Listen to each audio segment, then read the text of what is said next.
Madame, messieurs, bonjour. Merci beaucoup de venir participer à cet atelier sur la cyberdéfense. Donc, je me présente rapidement. Donc, je suis Nicolas Malbec. Je dirige le master cyberdéfense de l'école Hexagone et d'une manière plus large l'ensemble des programmes cyberdéfense que porte l'école. Donc, moi j'ai eu une carrière militaire où j'ai pu alterner dans la marine nationale des postes à la mer pour faire des opérations et des postes dans le numérique, notamment dans la cyberdéfense. Donc, je suis passé par l'Agence nationale de sécurité des systèmes d'information où j'ai obtenu un titre d'expert en sécurité des systèmes d'information. J'ai été RSSI de la marine, donc c'est responsable de toute la cyber pendant 2 ans. Et plus récemment, je travaillais au commandement de la cyberdéfense pour la planification des opérations militaires dans le cyberespace. Alors aujourd'hui, je vais vous parler de cyberdéfense. Donc vous êtes, je dirais, des personnes qui veulent s'investir dans ce domaine, éventuellement suivre un master pour monter en compétences. Et je vais vous dire pourquoi c'est probablement une bonne idée aujourd'hui. Donc en fait, la cyberdéfense, fondamentalement, déjà, pour des personnes qui ont besoin de s'engager dans leur vie professionnelle, c'est vraiment un domaine qui peut répondre à ce besoin. Parce que quand on travaille dans la cyberdéfense, en fait, on va prendre en compte la surface numérique de nos sociétés, qui ne cesse d'augmenter, je dirais même d'exploser. Aujourd'hui, on a du numérique absolument partout. Et alors nous, on voit ça comme des opportunités dans notre vie personnelle, avoir de meilleures interactions avec son réseau, de pouvoir développer ses talents grâce aux outils numériques. Pour les entreprises, de gagner en productivité, de proposer des expériences utilisateurs, des expériences clients qui soient de meilleure qualité. Et pour, je dirais, les États, c'est aussi une façon de rendre un service public de meilleure qualité, d'avoir des atouts dans la défense et la sécurité du pays. Donc tout ça, c'est très précieux. Alors nous, on voit ça, je dirais, du bon côté des choses. On voit ça comme des opportunités. D'autres voient cette surface numérique en extension comme une surface d'attaque. C'est-à-dire qu'on va pouvoir exploiter cette surface d'attaque pour aller mettre à mal la confidentialité des données, leur intégrité, leur disponibilité, aller détourner des fonds bancaires, aller chercher de la propriété intellectuelle, aller chercher du secret d'entreprise, faire de l'espionnage en rentrant dans les réseaux, en écoutant ce qui se passe, en ayant accès à la documentation, etc. Éventuellement endommager, saboter des infrastructures vitales. Donc par exemple, aujourd'hui, un hacker peut faire tomber un réseau électrique, peut faire tomber un système bancaire, peut mettre à mal la sécurité des transports. Donc on voit qu'on est dans des domaines très sensibles. Voilà. Et donc ce que je vous disais, c'est en entrant dans des études de cyberdéfense, vous allez dans une voie professionnelle qui a beaucoup de sens. Parce que quand on y réfléchit finalement, quand on se place du point de vue de l'individu, ce que vous allez défendre, c'est l'intimité numérique de chacun. C'est son droit à avoir son espace à lui, ses données protégées dans un lieu qui soit bien sécurisé, qui ne soit pas dépendant d'un État, par exemple étranger, qu'on n'aurait pas choisi. Donc là, on est en même temps dans l'individu, mais on est déjà dans la souveraineté numérique. L'individu, il a aussi le droit d'avoir ses comptes bancaires en sécurité, que le fruit de son travail soit bien à l'abri. Donc si vous voulez, si on se place du point de vue de l'individu, le professionnel de la cyberdéfense, il va combattre pour la liberté. Après, si on se place du point de vue de l'entreprise, aujourd'hui, je ne vais pas donner de cas précis, mais quand vous regardez l'actualité, il y a clairement des entreprises qui ont subi des attaques, par exemple les rançongiciels, les ransomware. C'est des attaques qui vont vous chiffrer vos données, qui peuvent être des données vitales, pour lesquelles vous allez parfois être soumis à des rançons pour pouvoir les récupérer. Et dans les cas les plus extrêmes, ça peut conduire à la fermeture de l'entreprise. Donc on voit bien que là aussi, lorsqu'on s'engage dans les métiers de la cyberdéfense, après avoir été un défenseur de la liberté, on est un défenseur de la prospérité tout simplement. On permet à notre tissu économique de continuer à se développer et de profiter des atouts du numérique. Puis après, il y a un troisième aspect qui est très important, c'est si on se place au niveau d'un État, avec ses enjeux de sécurité, ses enjeux aussi de services rendus aux citoyens, quand on pense à la gestion des données de santé par exemple, quand on a les forces de police, les forces de renseignement, les forces armées, eh bien là, on a les secrets de la défense à protéger, on a l'intégrité des systèmes d'armes qui nous permettront de nous défendre si un jour on est attaqué. Aujourd'hui, quand vous prenez un avion de chasse, vous avez 10 millions de lignes de code. Quand vous prenez une frégate à la mer, vous avez des milliers d'automates, des dizaines de milliers d'adresses IP. Vous êtes connecté avec la Terre à la fois par les liaisons satellites, mais aussi par l'ensemble des systèmes que vos sous-traitants mettent à bord de votre bateau. Par exemple, vous avez une usine frigorifique, vous avez un système de lancement de missiles, etc. Donc au bilan, vous voyez que si vous vous engagez dans la cyberdéfense et que vous travaillez au profit de l'État, vous êtes vraiment un défenseur de la sécurité. Donc en fait, on a un triptyque très intéressant qui est liberté, prospérité, sécurité. Donc je pense aujourd'hui, on a besoin d'avoir du sens dans ce qu'on accomplit au quotidien. Et dans les métiers de la cyberdéfense, franchement, ça c'est quelque chose qu'on trouve. Il y a un autre aspect qui est très intéressant, c'est le réseau professionnel. En fait, bien souvent, les gens qui s'engagent dans la cyberdéfense, c'est ceux qui essaient d'en savoir toujours un peu plus, qui après les cours sont là à poser des questions, qui sont là en train de dire mais comment ça marche réellement ce système d'exploitation? La mémoire dans ma machine, comment est-ce qu'elle est gérée? Le réseau, tiens, il passe par là, il devait passer par là, comment ça se fait? Voilà, c'est aller chercher un petit peu la petite bête. Et donc, vous avez un milieu professionnel où on n'est pas si nombreux que ça, on doit être 3 à 4 dizaines de milliers. On se connaît assez vite tous les uns les autres. Et puis aussi, vous savez, les attaques, hein, c'est quelque chose qui arrive au quotidien. Donc on est toujours aussi à s'échanger les bons tuyaux, etc. Et ça, je dirais que c'est très important pour sa vie professionnelle, d'être dans ce type de réseau professionnel. C'est très intéressant. Après, évidemment, tout ce que je vous raconte, ça correspond à un besoin réel. Alors on estime que les besoins en professionnels de la cybersécurité, ne serait-ce que pour la France, c'est de l'ordre de 40 000 personnes. Alors ce n'est pas des chiffres que j'invente, hein, c'est des chiffres par exemple que vous pouvez retrouver dans la stratégie nationale qu'a écrite le gouvernement sur la cyberdéfense et qui estime que d'ici 2-3 ans, on aura besoin de doubler le nombre d'experts en cyberdéfense. Et il suffit de se balader un peu sur les sites qui publient des offres d'emploi en cyberdéfense et vous verrez que ces offres ont tendance à se multiplier. Et donc on est dans un système où il y a une réelle pénurie.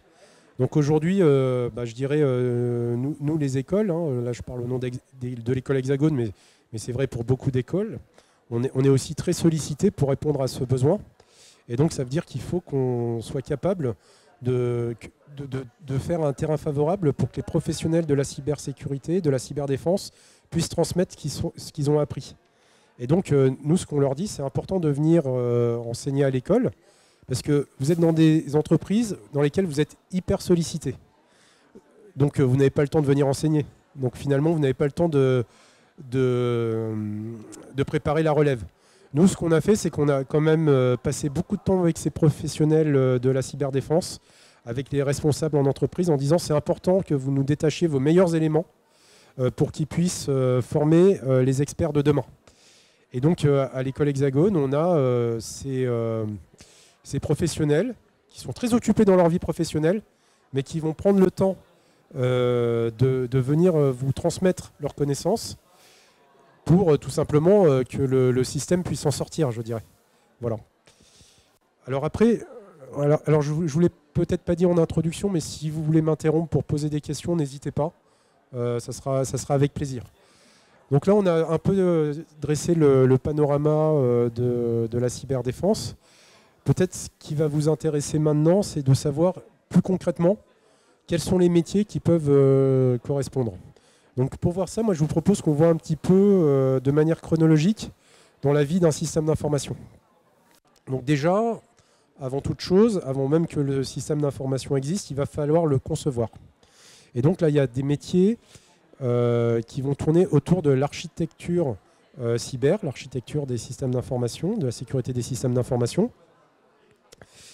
Aujourd'hui, il y a un concept qui est très important, c'est la cybersécurité dès la conception, ou ce que vous pouvez en entendre parler sous sa forme anglo-saxonne, le cyber by design.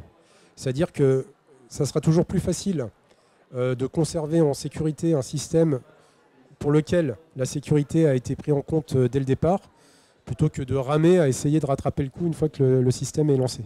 Et donc ces métiers d'architecte SSI, c'est des métiers qui demandent énormément de compétences, qui sont très recherchés, et c'est très intéressant de s'engager dans cette voie-là. Alors après, l'architecte SSI, il ne va pas travailler tout seul. En fait, il va avoir besoin d'intégrer du matériel et des solutions de sécurité. Et ces solutions de sécurité, elles-mêmes, elles sont éprouvées en amont, je dirais. Et donc, il y a des métiers qui consistent à travailler dans des laboratoires ou dans des centres de certification où on va s'assurer que tel ou tel matériel, tel firewall, telle sonde de sécurité, telle passerelle de confidentialité est bien éprouvé. Et donc, il y a des normes internationales, il y a des normes françaises qui permettent de dire tel système, je mets mon label dessus, il est à tel niveau de sécurité. Et ça, c'est un métier à part entière. Et là aussi, ça demande un très haut niveau de compétence et de technicité. Une fois que votre système d'information a été construit, by design, on l'espère, il va falloir s'assurer que le travail a été bien fait. Donc là, il y a une phase qu'on trouve de plus en plus souvent d'homologation du système, c'est-à-dire que quelqu'un qui n'est pas le concepteur va aller vérifier que tout a été fait dans les règles de l'art. Et pour ça, il va s'assurer aussi qu'il y a eu une analyse de risque cyber qui a été faite de manière poussée et va en vérifier la pertinence. Donc tous ces métiers de l'analyse de risque sont déterminants. Et en cyberdéfense, en fait, quand vous êtes un professionnel de la cyberdéfense, vous passez votre journée à faire de l'analyse de risque. Parce que d'un autre côté, vous allez avoir les entreprises, les métiers, comme on dit, qui veulent avoir leur système numérique qui délivre. De l'autre côté, vous allez avoir les enjeux de sécurité qui vont vous dire la meilleure façon de ne pas prendre de risques, c'est de rien faire. Et vous, il faut que vous arriviez à trouver la position intelligente et équilibrée entre les deux, c'est-à-dire prendre des risques, mais en ayant conscience des risques que vous prenez et en ayant fait tout ce qui est possible avec vos RH, avec votre budget, avec vos connaissances, avec votre organisation, pour réduire au maximum le risque. Donc, une fois que cette analyse de risque a été faite, une fois que tout semble clair, il va falloir aller sur le terrain pour tester la robustesse du système. Et là, il y a le métier de pen tester, c'est-à-dire la personne qui va faire des tests de pénétration. C'est un peu le hacker éthique, en fait, qui va aller attaquer votre système pour voir s'il tient le choc. Et une fois que tout ça est fait, le système d'information, on est prêt à l'admettre au service actif, je dirais, à le déployer. Mise en service opérationnel. Voilà. Évidemment, ce système va vivre et la partie d'audit que j'ai évoquée, il faudra la renouveler plusieurs fois au cours de la vie du système d'information. Et puis il va falloir aussi faire attention à quelque chose de primordial, c'est le maintien en conditions de sécurité. Vous avez, je pense, entendu parler des vulnérabilités qui sortent sur tel ou tel logiciel, sur tel ou tel système. Eh bien, en fait, il va falloir regarder, en ayant une bonne cartographie des systèmes, si on est concerné ou pas par ces vulnérabilités. Et puis, il va falloir les traiter en appliquant ce qu'on appelle le patch management. C'est-à-dire, on va patcher les systèmes. D'ailleurs, est-ce qu'il y en a qui savent d'où ça vient le terme patch ? Non, en fait, c'est autrefois, avant qu'on ait les disquettes, les CD-ROM et tout ça, on avait la mémoire, c'est sur des fiches papier. Et en fait, on chargeait voilà. Exactement. Et donc on chargeait son programme avec des fiches cartonnées qui étaient percées. Et si on voulait changer le programme, plutôt que de repercer toute une bande, on mettait des autocollants, donc on appelait des patchs, qui modifiaient le programme de la façon dont on souhaitait. Et donc on a gardé ce test de patch qu'on retrouve dans le patch management. Peut-être ce système, c'est ça qui a été pris pour concevoir les mémoires, dans l'architecture de la mémoire, puis genre, on entasse les piles sous les autres, quoi. Oui, oui, en fait, c'est vraiment un ancêtre des mémoires flash qu'on a aujourd'hui, de ce genre de choses. Ouais, voilà. Et donc, ce patch management est très important. Après, le système, il va continuer à vivre et on va essayer de superviser la cyberdéfense du système. Donc, on va installer des sondes de sécurité. On va utiliser des règles de corrélation sur les différents journaux d'événements, dans ce qu'on appelle les logs dans le jargon. Et en fait, en général, on va centraliser cette surveillance au sein d'un SOC, donc un Security Operational Center, donc un centre de cyberdéfense. Et donc, on va surveiller les événements qui seraient anormaux et détecter la crise. Une fois que la crise est partie, bon, alors on a fait tout ce qu'on a pu. On a fait du cyber by design, on a bien patché, mais bon, l'attaquant est déjà passé, est quand même passé. Donc là, si vous avez bien préparé votre crise cyber, vous serez performant.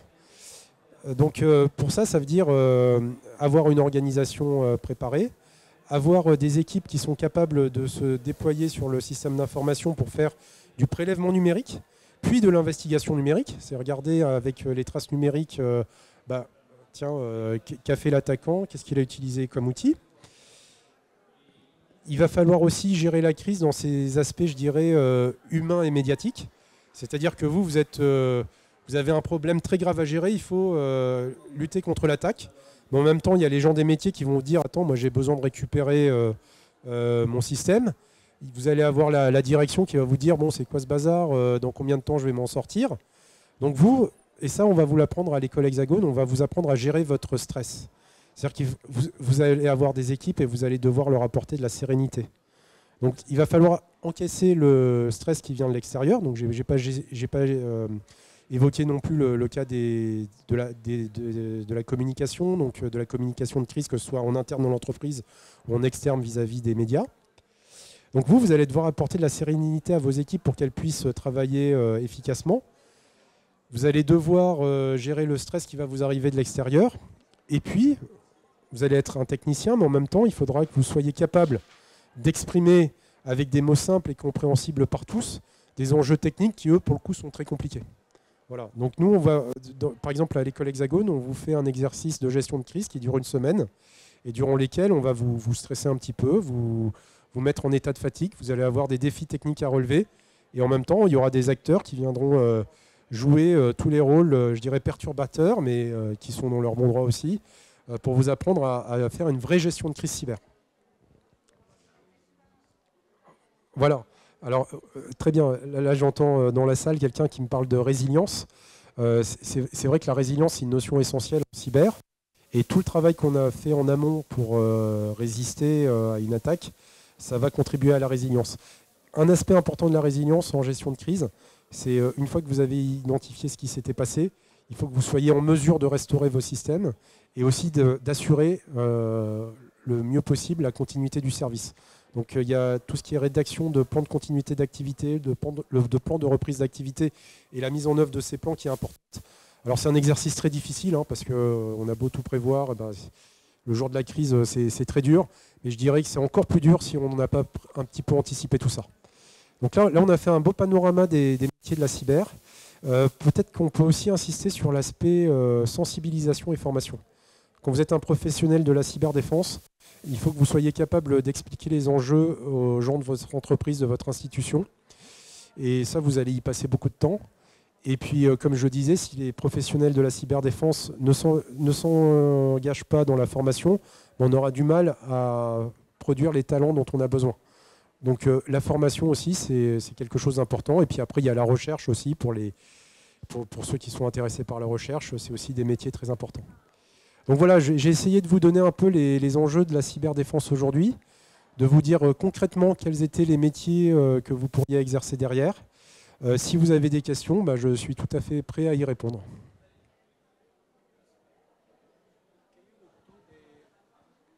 Quel est le pourcentage des femmes en France dans le métier de cybersecurity? Alors, les femmes en cybersécurité aujourd'hui sont assez sous-représentées. Alors, on a des statistiques qui donnent un ordre de grandeur, c'est-à-dire qu'on aurait 12% de femmes en France dans ces métiers. Alors, ça évolue doucement, mais ça reste un vrai défi. Alors, au Master Cyber de l'école Hexagone, on est assez fiers puisqu'on a 50% d'effectifs féminins. Donc, on va contribuer à redresser la barre. Et voilà. Dans l'école, vous parlez de formation pour devenir pentester ou autre. Mais est-ce que du coup, il y a des formations qui font du coup l'inverse? Une fois que le pentester il fait son rapport à l'entreprise, est-ce qu'il y a des personnes qui sont là du coup pour comment dire pour réparer les erreurs qu'il y a dans la boîte, ou c'est le pentester lui-même qui le fait? Merci beaucoup pour votre question sur les pentesters. J'en profite peut-être pour faire une petite digression avant de vous répondre sur les enjeux, je dirais, éthiques et juridiques sur ces métiers-là. Nous, le premier cours qu'on donne au Master Cyberdéfense, c'est clairement un cours juridique. On passe plusieurs heures à voir le droit, à voir ce qu'on a le droit de faire et pas faire, parce que vous allez avoir des capacités d'attaque de systèmes d'information. Et c'est hors de question de le faire dans un cadre qui n'est pas encadré. Typiquement, quand vous êtes un hacker éthique, vous avez un contrat avec une entreprise, vous avez des règles d'engagement, vous n'utilisez pas n'importe quel outil. Voilà. Donc, et puis après, il y a certains services de l'État qui peuvent faire de l'attaque informatique, mais là aussi, tout ça, c'est très réglementé. Donc on vous donne un peu les notions juridiques pour faire ça proprement. Après, ce que vous me demandiez, c'est une fois que le pentester a trouvé quelque chose qui n'allait pas, est-ce que c'est lui qui répare? Alors, on peut avoir des gens multitâches, multifonctions, mais en général, c'est le contrat d'audit, c'est je mets le doigt là où ça fait mal. Et après, c'est une autre équipe qui se charge de rétablir la situation, parce que c'est pas toujours très simple. Après, si c'est juste un paramétrage dans une sonde de sécurité, on dit il faudrait faire ça, on le fait et puis on n'en parle plus. Si on est sur du traitement de vulnérabilité, en fait, quand on traite une vulnérabilité en mettant un patch sur un système complexe industriel, on peut avoir des effets de bord. C'est-à-dire que le patch fait que le système ne fonctionne pas comme on le voulait. Donc il y a parfois des tests à faire sur des jumeaux numériques, idéalement, quand on en possède. En tout cas, il faut s'assurer que tout fonctionne bien après le patch. Après, sur l'aspect pentester, je dirais, nous, à l'école Hexagone, on a un club de CTF. Donc les CTF, c'est des compétitions de hackers, c'est ce qu'on appelle Capture the Flag, où là, on a beaucoup plus de liberté de manœuvre par rapport à un pentester. C'est-à-dire qu'on peut utiliser des outils même qui ne sont pas très propres, etc. Donc c'est super parce qu'on apprend plein de choses en faisant ces CTF. En revanche, quand vous arrivez, si vous faites votre alternance par exemple dans une boîte de pentest, c'est pas du tout le même état d'esprit. C'est-à-dire qu'on va avoir des outils beaucoup plus propres, on va avoir des règles d'engagement. Voilà. Donc c'est deux choses différentes, il ne faut pas confondre. Je voulais savoir comment ça se passe la formation chez Hexagone. J'étais tout à l'heure à la table. Bon, ils m'ont donné des informations, mais vu que vous êtes le directeur, je voulais avoir un aperçu si les formations sont en alternance, comment tout ça. Alors, pour faire de la cyberdéfense chez Hexagone, alors Hexagone, c'est une école en 5 ans, donc il y a des étudiants qui sont venus les 3 premières années. Et je dirais, pour eux, ce qui est bien, c'est que l'école Hexagone donne des bases très solides pour faire de la cyberdéfense par ailleurs. Mais enfin, il y a d'autres écoles d'informatique qui donnent ces bases-là. Mais voilà. Une fois que l'étudiant est arrivé en 3e année, il va se spécialiser et là, on peut avoir du recrutement externe qui vient. Donc là, il y a 3 spécialisations possibles. Il y a architecte des systèmes d'information, il y a expert en intelligence artificielle et puis expert en cyberdéfense. Donc dans le cas de la cyberdéfense, et c'est vrai aussi pour les 2 autres spécialités, vous allez être en alternance. C'est-à-dire que vous allez avoir une entreprise dans laquelle vous allez passer un peu plus de la moitié de votre temps. C'est-à-dire que vous allez passer 3 jours en entreprise, 2 jours sur le campus. Et vous allez faire comme ça, enchaîner les semaines. La formation, elle dure environ 1100 heures sur 2 ans. Alors on met un gros effort la première année avec de l'ordre de 650 heures. Et vous passez 3 mois en fin d'année entièrement en entreprise. Et la 2e année, c'est un peu moins long, c'est 450 heures, mais par contre, vous êtes 6 mois en entreprise. Et là, vous rédigez pendant ces 6 mois un mémoire professionnel qui compte aussi pour votre diplôme. Voilà, je ne sais pas si j'ai répondu à votre question. Pas totalement, parce que moi, actuellement, je fais une formation en bachelor 3e année, cybersécurité à l'ESE. Donc, j'aimerais continuer, mais avec un master en alternance. Donc là, vous avez répondu peut-être à une moitié de la question. Et aussi, j'aimerais avoir si vous pouvez donner le prix de la formation, c'est possible aussi. Alors, effectivement, si vous avez un bac+3 en informatique, et ça sera le cas à la fin de l'année, je vous le souhaite, vous pouvez tout à fait nous rejoindre pour un master en alternance. Donc ça c'est clair. En matière de prix, vous profitez, je dirais, des avantages que procure l'alternance, puisque vous avez une entreprise qui prend en charge, avec des aides de l'État, votre formation. Donc en matière de coûts, si vous avez trouvé une entreprise dans laquelle faire votre alternance, le coût est nul pour vous. Alors on a un réseau d'entreprises partenaires. Après, trouver une alternance, je dirais, ça repose un peu sur la qualité du diplôme Hexagone, mais ça repose aussi sur la qualité de l'étudiant, puisque vous rentrez dans une relation d'employeur-employé avec l'entreprise, et c'est à vous de convaincre l'entreprise in fine que tout va bien se passer. J'avais une question derrière. Je voulais revenir sur, c'était à la suite de la réponse. Donc là, les aspects juridiques que vous enseignez, c'est des aspects relatifs à la loi française ou relatifs aux lois internationales? Alors, en fait, les cours de droit, c'est spécifiquement sur la loi française et européenne, puisque en France, on est soumis de plus en plus à des lois européennes. Donc, je dirais qu'en France, on avait été assez novateur dans les années 70 avec la loi Godefroy sur les systèmes automatisés. Depuis, il y a eu le RGPD, donc il y a un règlement européen sur la protection des données. Il y a la réglementation NIS européenne, donc c'est Network and Information Security, qui vient d'être revotée pour sa version 2 qui rentrera en application en 2024 en France. Et vous avez aussi le Cyber Resilient Act européen qui va s'imposer aux entreprises et qui va notamment obliger à avoir une maîtrise de ses sous-traitants. Voilà. Donc je dirais dans la brique juridique, on va voir ça. Maintenant, on a une brique intelligence économique, on a une brique géopolitique. Et là, l'école Hexagone se fait fort quand même d'être l'école de la souveraineté numérique française. Et on va regarder un peu quels sont les grands enjeux internationaux. Et il y a des enjeux juridiques clairement. Puisqu'aujourd'hui, certains pays considèrent que leurs lois s'appliquent en dehors de leur territoire. Donc on peut penser au Cloud Act, mais il y a plusieurs zones géographiques aujourd'hui qui ont de tels enjeux. Donc on fait en sorte que nos étudiants en cyberdéfense soient bien avertis de ces sujets-là et qu'ils puissent même, je dirais, développer leur esprit critique et se forger leur propre opinion.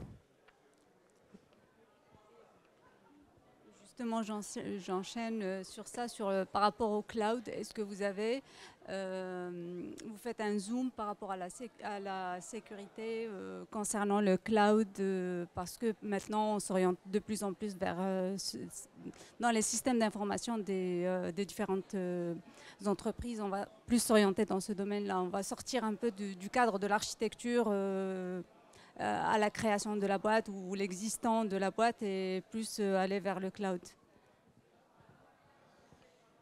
Et effectivement, donc on est vraiment obligé de le prendre en compte parce que c'est aujourd'hui ce qu'on trouve dans beaucoup d'entreprises. Donc en fait, nous, on aborde le cloud avec la brique gestion de projet dans la partie DevSecOps. C'est-à-dire qu'on va se mettre dans des équipes de développement qui prennent dès le départ, et c'est un peu comme je l'ai décrit, qui prennent en compte dès le départ l'aspect sécurité et l'aspect infrastructure. Et en fait, c'est des experts du cloud qui viennent donner ce cours. Et on a une intervention de la Digital Factory de Total Energy, donc, qui est vraiment une organisation très robuste. Hein. Ils sont plus de 200 à travailler. Donc on a le RSSI de cette Digital Factory qui nous montre comment ça se passe aujourd'hui, la sécurité dans le cloud.